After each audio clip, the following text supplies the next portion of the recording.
इस वीडियो में हम देखेंगे कि अगर हमें all prime numbers less than n निकालने हो तो हम उसे कैसे एफिशिएंटली निकाल सकते हैं। जैसे अगर हमें n दिया हो 10, 2, 3, 5, 7 ये सब आएंगे। n 20 दिया हो तो हमारे क्या आएंगे 2, 3, 5, 7, 11, 13, 17, 19 ये सारे n से छोटे प्राइम हैं। तो अगर हमें एक n दिया हो और हमें सारे प्राइम नंबर्स फाइंड आउट करने हो जो कि उससे छोटे हैं तो हम उसे कैसे एफिशिएंटली फाइंड आउट कर सकते हैं, ये आज हम सीखेंगे। सबसे नेम अप्रोच तो हमारी क्या होगी, हम हर एक नंबर के लिए लूप चलाएं। हमें n तक फाइंड आउट करने हैं। हमारे प्राइम नंबर कहाँ से शुरू होते हैं, 2 से शुरू होते हैं। तो हम 2 to n यहाँ तक एक लूप लगा दें और हर एक नंबर को चेक कर लें कि वो प्राइम है या नहीं है। और उसके साथ जो हमें करना हो, यानी कि हमें उसे प्रिंट कराना हो तो प्रिंट करा दें, अगर किसी आंसर में स्टोर करना हो तो आंसर में स्टोर कर लें। हम 2 से n तक का एक लूप चलाएं, चेक करें कि वो प्राइम है या नहीं है और अकॉर्डिंगली हम उसे प्रिंट करा दें या फिर अपने आंसर में स्टोर कर लें। और ये चीज़ कि वो नंबर प्राइम है या नहीं है, ये हमने लास्ट वीडियो में डिस्कस किया था कि हम कैसे स्क्वायर रूट ऑफ n इसमें फाइंड आउट कर सकते हैं कि वो नंबर प्राइम है या नहीं है। तो इससे हमारी इसकी टाइम वेस्टिंग क्या आएगी, हम एक 2 से n का लूप लगाएंगे तो n और हर एक नंबर चेक करेंगे वो प्राइम है या नहीं है। एक नंबर प्राइम है या नहीं उसके लिए हमें कितना टाइम लगता है, स्क्वायर रूट ऑफ n, और हम n नंबर्स के लिए लूप लगा रहे हैं तो हमारी टाइम वेस्टिंग क्या आ जाएगी, n into square root of n, ये हमारी टाइम वेस्टिंग आ जाएगी। लेकिन अगर आपका n 10⁻6 इसमें हो तो n 10⁻6 square root of n किस में आएगा 10⁻3, यानी कि 10�9। आपका बहुत ज़्यादा टाइम लगेगा। तो हम इसे कैसे एफिशिएंटली कर सकते हैं, इसको एफिशिएंटली फाइंड आउट करने के लिए हम सीव ऑफ इरेटोस्थनीस इसका यूज़ करते हैं। इसमें हम क्या करते हैं, हमें n जहाँ तक के प्राइम नंबर्स चाहिए होते हैं वहाँ तक की एक टेबल बना लेते हैं। 2 से लेकर n तक की एक टेबल बना लेते हैं। जैसे 2, 3, 4, 5, 6, 7, 8, 9, 10 and so on up to 30, ये हमने एक टेबल बना ली। फिर हम क्या करते हैं, हम 2 से शुरू करते हैं और इसके सारे मल्टीपल, इसके मल्टीपल है 4, 6, 8, 10, 12, 14, 16, 18, 20, 22, 24, 26, 28, 30, इन सबको मार्क कर देते हैं कि ये प्राइम नहीं है। हम 2 के सारे मल्टीपल्स को मार्क कर देंगे। प्राइम नंबर हमारे क्या होते हैं, जो कि खुद से या फिर 1 से डिविजिबल होते हैं, बाकी किसी से भी डिविजिबल नहीं होते। तो ये 4, 6, 8 ये सब 2 से डिविजिबल है, तो हम कह सकते हैं कि ये हमारे प्राइम नंबर नहीं है। तो हम 2 से शुरू करेंगे, इसके सारे मल्टीपल्स को मार्क कर देंगे। फिर हम नेक्स्ट अनमार्क्ड हमारा क्या है 3 है, इस पर आएंगे, इसके सारे मल्टीपल्स उनको मार्क कर देंगे। इसका मल्टीपल्स क्या है 6, 9, 12, 15, 18, 21, 24, 27 और 30, हम इन सबको मार्क कर देंगे। फिर हम आएंगे नेक्स्ट अनमार्क्ड पर 5 पर, इसके सारे मल्टीपल्स, इसके मल्टीपल्स क्या है 25, इसको मार्क कर देंगे। फिर हम आएंगे नेक्स्ट पर, नेक्स्ट अनमार्क क्या है 7 है। ये प्रोसेस हम कब तक करेंगे, जब तक जो नंबर हम कंसिडर करें, जैसे 7 कंसिडर करें 7 इंटू 7, यानी कि जो नंबर हम कंसिडर कर रहे हैं i इंटू आई, जब तक हमारा n से छोटा है। लेकिन इस केस में क्या होगा 7 इंटू 7 हमारा 49 आया, 30 से हमारा बड़ा हो जाएगा। तो हम इस प्रोसेस को स्टॉप कर देंगे। स्टॉप करने के बाद जो जो नंबर्स आपके अनमार्क रह जाएंगे, जो जो हमारे इस प्रोसेस में मार्क नहीं हुए, वो सारे नंबर्स आपके प्राइम नंबर होंगे। जैसे इसमें क्या क्या बच गए 2, 3, 5, 7, 11, 13, 17, 19, 23, 29, ये सारे नंबर्स आपके बच गए। तो इसलिए ये क्या हुए हमारे सारे प्राइम्स। तो इस तरह से हम सी मेथड का यूज़ करके हमारे सारे प्राइम्स फाइंड आउट कर सकते हैं जो कि n से छोटे हो। हमें n साइज़ की टेबल बनानी है, 2 से शुरू करना है, उसके सारे मल्टीपल्स को मार्क करना है, फिर नेक्स्ट एलिमेंट पर जाना है जो कि अनमार्क हो, उसके सारे मल्टीपल्स को मार्क करना है और इस प्रोसेस को रिपीट करना है कब तक, जब तक हमारा जो एलिमेंट हम कंसिडर कर रहे हैं वो इंटू इटसेल्फ 7 इंटू 7 हमारा n से छोटा नहीं हो जाता। इसकी हमारी टाइम कॉम्प्लेक्सिटी आती है n into log of n। कैसे, हम क्या करते हैं स्टार्टिंग में 2 से शुरू करते हैं, इसके सारे मल्टीपल्स को मार्क करते हैं, तो हमारा लूप कितने साइज का लगेगा n/2 इतने साइज का लगेगा। फिर नेक्स्ट 3 पर आते हैं, इस पर हमारा लूप कितने साइज का लगेगा n/3 का लगेगा।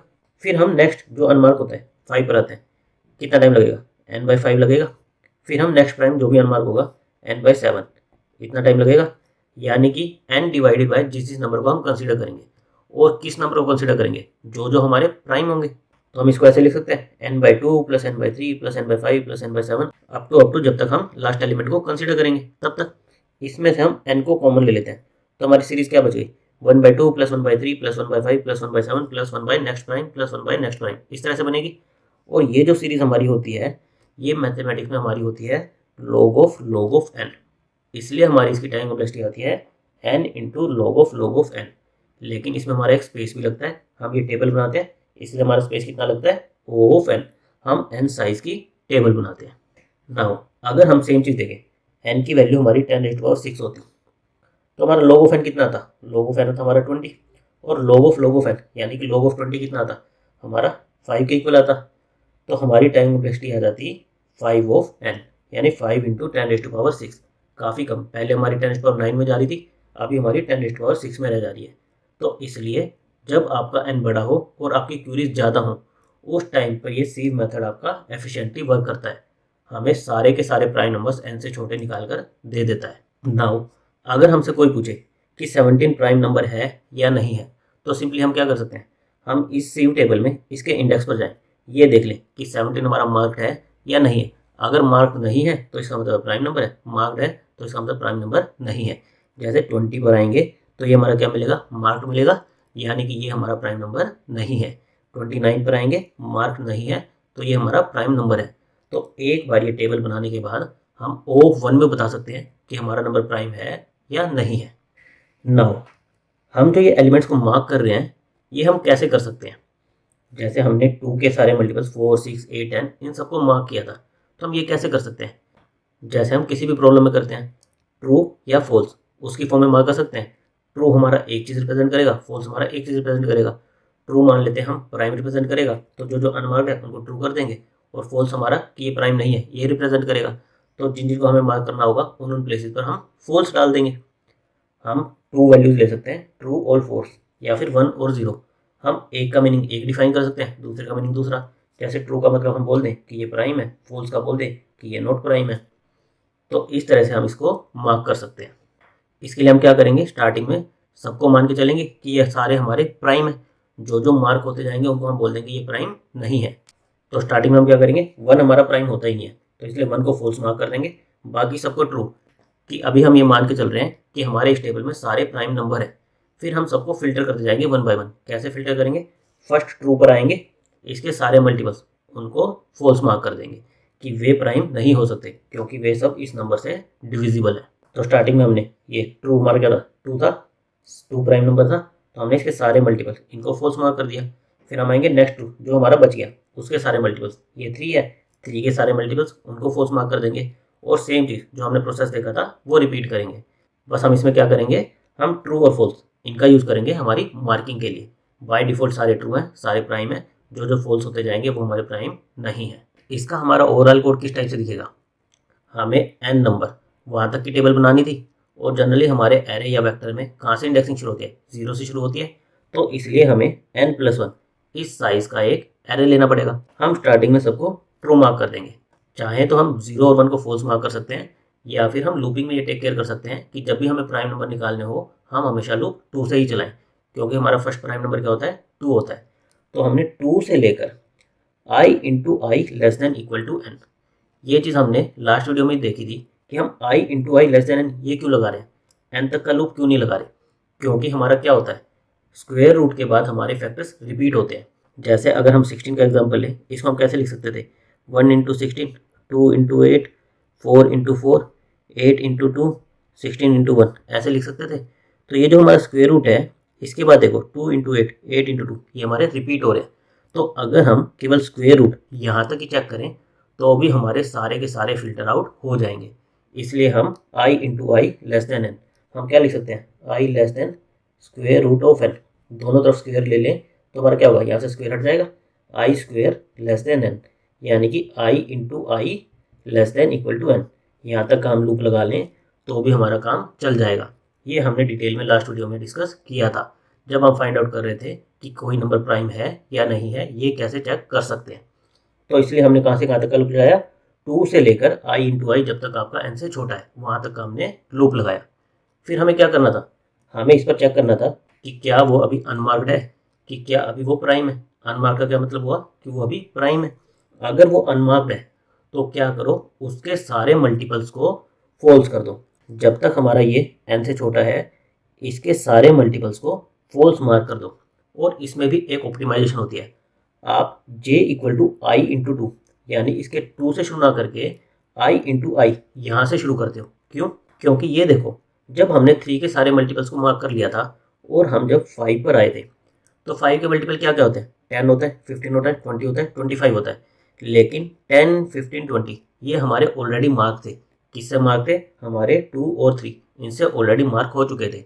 तो जब आप इस एल्गोरिथम को परफॉर्म करोगे, आपका जो फर्स्ट अनमार्क्ड एलिमेंट आएगा, जो कि इसका मल्टीपल होगा, वो i इंटू आई होगा। उससे पहले वाले सारे आपके पिछली आइट्रेशन में ही मार्क हो चुके होंगे। तो इसलिए हम इंस्टेड ऑफ 2 इंटू आई यानी 5 का मल्टीपल 10, 10 से शुरू करने की बजाय सीधा 5 इंटू 5 25 से शुरू करते हैं। ये भी हम इसमें ऑप्टिमाइजेशन लगाते हैं। तो हमारा ओवरऑल लूप क्या बनता है? 2 से लेकर i इंटू आई जब तक n से छोटा हो तब तक लूप लगाओ। इसके अंदर चेक करो कि अगर वो अभी अनमार्क्ड है, अभी वो प्राइम है, तो इसके सारे मल्टीपल्स को मार्क कर दो, इनको फुल सेट कर दो और मल्टीपल कहाँ से शुरू करो? i इंटू आई से शुरू करो। नाउ हमने सीख लिया कि हम कैसे सीव टेबल बना सकते हैं जिसमें हमारे सारे n से छोटे प्राइम नंबर्स आ जाएंगे। अब हम इनका यूज़ कहाँ करें? इसके लिए हम इसकी कुछ प्रैक्टिस प्रॉब्लम्स कर लेते हैं। फर्स्ट प्रैक्टिस प्रॉब्लम है आपकी काउंट प्राइम्स। आपको क्या बताना है कि आपके n से छोटे कितने प्राइम नंबर्स हैं। सीव एरे जब हमने बनाया था, उस एरे में हमारे सारे क्या हुए थे? प्राइम नंबर्स अनमार्क रह गए थे। अब हमें उनका काउंट रिटर्न करना है। तो काउंट रिटर्न करने के लिए हम क्या कर सकते हैं? पहले हमारा सीव एरे बना ले और फिर उस पर एक लूप लगा दें जिसमें जो जो अनमार्क्ड एलिमेंट्स हैं हम उनका काउंट स्टोर कर लें। तो सिंपली हमें यही करना है। हमें पहले हमारा सीव एरे बनाना है। कहाँ तक बनाएंगे? हमें n तक के चाहिए तो हम n तक का बना देंगे। उसके बाद हम इस पर लूप लगा देंगे, इसी सीव एरे पर लूप लगा देंगे और काउंट करते जाएंगे जो जो हमारे अनमार्क्ड एलिमेंट्स होंगे। जो जो अनमार्क होंगे वो क्या होंगे? प्राइम होंगे। तो हम उनका काउंट मेंटेन करते जाएंगे और लास्ट में ये काउंट रिटर्न कर देंगे। एक बार हम इसका कोड देख लेते हैं। कोड में हमें एक फंक्शन दिया है काउंट प्राइम्स, जिसमें हमें n दे दिया जाएगा और कहा जाएगा कि आपको n से स्मॉलर जितने भी प्राइम्स हैं वो सारे के सारे रिटर्न करने हैं। तो सबसे पहले हमें क्या करना था? n साइज का सीव टेबल बनाना था। तो हमने 0 इंडेक्स से शुरू होता है इसलिए n+1 इस साइज का वेक्टर ले लिया। फिर हमारा सीव टेबल बनाने का कोड लिख दिया। इससे क्या होगा? हमारी सीव टेबल्स रेडी हो जाएगी जिसमें हमारे सारे प्राइम नंबर्स मार्क नहीं होंगे, बाकी सारे मार्क हो जाएंगे। फिर हम क्या करेंगे? सिंपल इस सीव टेबल पर एक लूप लगा देंगे। हम 2 से n यहाँ तक का लूप लगा देंगे और देख लेंगे कि क्या अभी वो सी वाई ट्रू है, यानी कि वो मेरा प्राइम है, अभी मार्क नहीं हुआ है।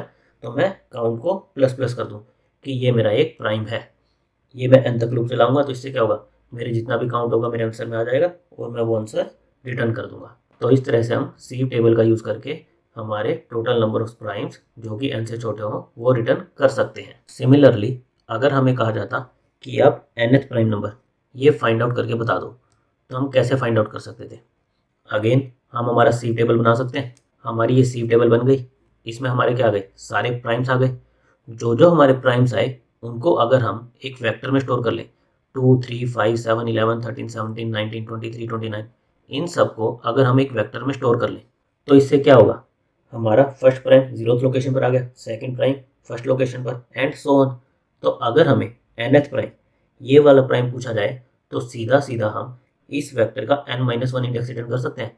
जैसे अगर हमसे पूछा जाए 6 प्राइम हमें बता दो कि कौन सा है, तो 6 प्राइम मुझे कहाँ पर मिलेगा? 5 पर मिलेगा, क्योंकि मेरी इंडेक्सिंग 0 से शुरू हो रही है। तो सीधा सीधा मैं 13 ये रिटर्न कर दूँ। तो इस तरह से हम सीव टेबल का यूज़ करके nth प्राइम भी एफिशिएंटली रिटर्न कर सकते हैं। नाउ वन थिंग, जो हमारा सीव एरे है इसका हम साइज़ कितना लें इस प्रॉब्लम में? जैसे जो count prime numbers less than n, उसमें तो हम सीव टेबल का साइज़ क्या लेते थे? n लेते थे। लेकिन इसमें देखो, जैसे हमारा थर्ड प्राइम किस पर आएगा? 5th लोकेशन पर आएगा, फोर्थ प्राइम 7th पर आएगा, फिफ्थ प्राइम 11th पोजीशन पर आएगा। तो अगर हमें nth प्राइम निकालना है तो हम इस सीव एरे का साइज़ क्या लें? इसके लिए हमें हमारे कॉन्स्टेंट्स देखने पड़ेंगे कि हमें लास्ट nth प्राइम कहाँ तक का निकालना है। हमारी प्रॉब्लम क्या कहती है कि हमें n कहाँ तक दिया जाएगा। जैसे मान लेते हैं कि हमें n दिया जाए 10⁵, हमें अगर n ये दिया जाए तो हमें क्या फाइंड आउट करना पड़ेगा? हम पहले कुछ प्री प्रोसेसिंग कर लेंगे। प्री प्रोसेसिंग का मतलब क्या है? हम अलग से कोड लिखकर ये फाइंड आउट कर लेंगे कि मेरा 10⁵ ये वाला प्राइम नंबर कहाँ तक आएगा। जैसे इस टेबल में मैं देखूँ मेरे कितने प्राइम है? 1, 2, 3, 4, 5, 6, 7, 8, 9, 10। अगर मुझे कहा जाता कि मेरा मैक्सिमम 10th प्राइम पूछा जा सकता है तो मुझे कहाँ तक की टेबल बनाने की जरूरत थी? 29 तक की टेबल बनाने की जरूरत थी। तो अगर मुझे 10⁵ पूछा जाए तो मुझे ये चेक करना पड़ेगा कि मुझे कहाँ तक की टेबल बनाने की ज़रूरत है। तो इसके लिए हम क्या करें? हम एक बहुत बड़ा पहले सी वैरे बना लें, 10⁸ साइज का एक सी वैरे बना लें। फिर उसमें हम क्या करें, हम इस पर लूप लगाते जाएं 10⁸ तक। जैसे जैसे हमें प्राइम मिलता जाए हम काउंट इंक्रीमेंट करते जाएं। जैसे मुझे 2 मिल गया 1, यहाँ पर 3 पर सेकंड प्राइम मिल गया, फिर थर्ड प्राइम मिल गया, फिर फोर्थ प्राइम मिल गया, यहाँ पर मुझे फिफ्थ मिल गया, यहाँ पर सिक्स मिल गया, यहाँ पर सेवन्थ, यहाँ पर 8, यहाँ पर 9th, यहाँ पर 10th। मैं ये लूप कंटिन्यू करूँ।